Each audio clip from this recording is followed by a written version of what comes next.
Programme finish होने के बाद में 2-3 लड़के मेरे पास स्टेज पे आए और उन्होंने बिना कुछ पूछे गाछे जो है मारना शुरू कर दिया। मुझे अपने आप में जान का खतरा है, कुछ भी हो सकता है मेरे साथ, तो पुलिस मेरी सुरक्षा करे।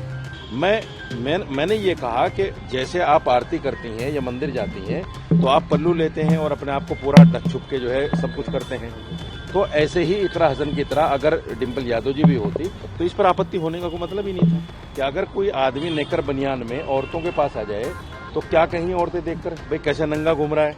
आपकी आवाज को सुनने आ रही है प्रभात खबर इलेक्शन एक्सप्रेस। देखते रहिए प्रभात खबर इलेक्शन एक्सप्रेस।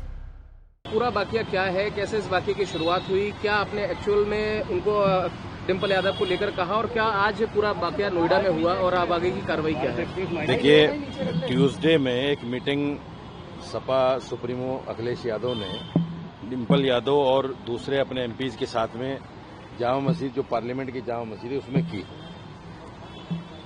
और फोटो एक वायरल हुआ। धर्मेंद्र यादव जो सपा के नेता हैं, सवाल ये है कि वो फोटो जब वायरल हुआ तो उस वायरल फोटो में कुछ ऐसी चीजें थी जो मस्जिद की मर्यादा के खिलाफ थी। हमने उस पर इस्लामिक मान्यताओं को बताते हुए कि भाई ये मस्जिद की मर्यादा के खिलाफ है, लेकिन उसको जिस तरह से बढ़ा चढ़ा के पेश किया गया, वो मैं समझता हूं कि उसकी वजह से सारा विवाद उत्पन्न हुआ है। आज न्यूज नेशन में एक प्रोग्राम था जो ऑडियंस बेस्ड था, इसी पर प्रोग्राम था। मैंने विस्तार से उसको समझाया कि इस्लामिक मान्यताएं क्या हैं, इस्लाम क्या कहता है इस बारे में। तो उस पर जो है प्रोग्राम पूरा जब फिनिश हो गया, प्रोग्राम फिनिश होने के बाद में 2-3 लड़के मेरे पास स्टेज पे आए और उन्होंने बिना कुछ पूछे गाछे जो है मारना शुरू कर दिया और ये इंसिडेंट हुआ। फिर कुछ लोग बीच में आ गए और वो लड़के भाग गए। हमने नोएडा थाने में 126 में भी कंप्लेन दी है, वहां भी कार्रवाई हो रही है। अब मैं डीसीपी सेंट्रल के पास भी आया हूं।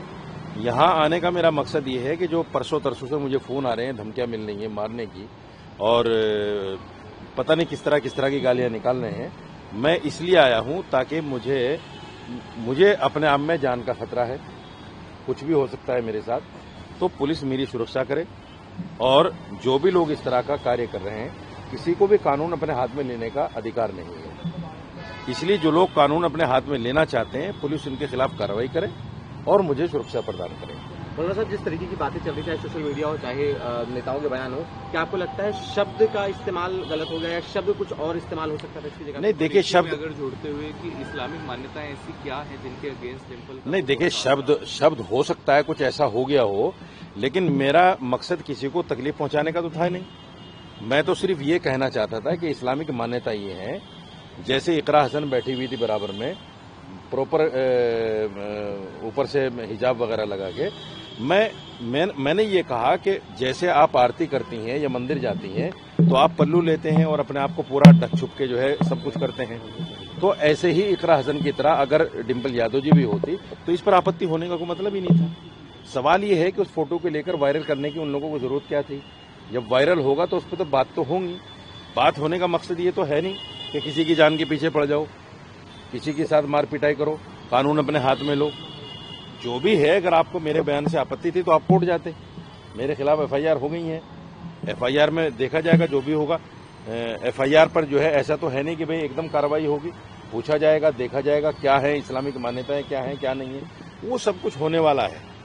तो ये जो लोग अपने हाथ में कानून लेना चाहते हैं और जो लोग बराबर धमकियां दे रहे हैं, मैं चाहता हूं कि ये धमकियां देकर कानून अपने हाथ में न लें, क्योंकि जुडिशरी है, पुलिस इंतजामिया है, शासन प्रशासन है, उन तमाम को दरकिनार करते हुए ये जो कुछ हो रहा है ये अच्छा नहीं है। आपने कपड़ों को लेकर बात की, चाहे हिंदू समाज में हो चाहे भारतीय समाज में, साड़ी बहुत डिसेंट कपड़ा माना जाता है जो उन्होंने उस वक्त पहना हुआ था, तो उसमें आपत्ति क्या है? देखिए, ये असल में क्या है, ये जो लफ्ज मैंने बोला है ये एक ऐसा लफ्ज है, आप हमारे गांव देहात में जाएंगे, अगर कोई लड़की सर पे पल्लू नहीं रखती तो उसको भी बोल देते हैं कि नंगी मत फिरो, सर पे पल्लू रख लो, बोल देते हैं। एक आम सा वर्ड है ये, मतलब किसी की तौहीन करना मकसद नहीं था। दूसरे ये कि अगर कोई आदमी नेकर बनियान में औरतों के पास आ जाए तो क्या कहीं औरतें देखकर भाई कैसे नंगा घूम रहा है, ऐसे नहीं होना चाहिए, मर्यादा रखनी चाहिए। ये एक आम सा वर्ड है, इसको बिला वजह का बतंगड़ बना के इसको कहीं ना कहीं जानबूझकर इस तरह की हरकतें की गई। फिर भी आप क्या खेद प्रकट करना चाहेंगे कि अगर आपके शब्द से किसी को कोई आहत हुआ है, किसी लगता है शब्द नहीं, देखिए मैंने आपसे पहले भी कहा कि मेरा मकसद किसी को तकलीफ पहुंचाना नहीं था, किसी की बेइज्जती करना भी नहीं था। मेरा मकसद सिर्फ ये था कि इस्लामिक मान्यताएं क्या हैं उसका ध्यान तमाम सियासी लोगों को रखना भी चाहिए, क्योंकि मंदिर में जाते हुए जब ध्यान रखते हैं तो मस्जिद में जाते हुए भी ध्यान रखना चाहिए। बस ये मकसद। ठीक है, धन्यवाद। प्रभातखबर.com, विश्वास वही, रफ्तार नहीं।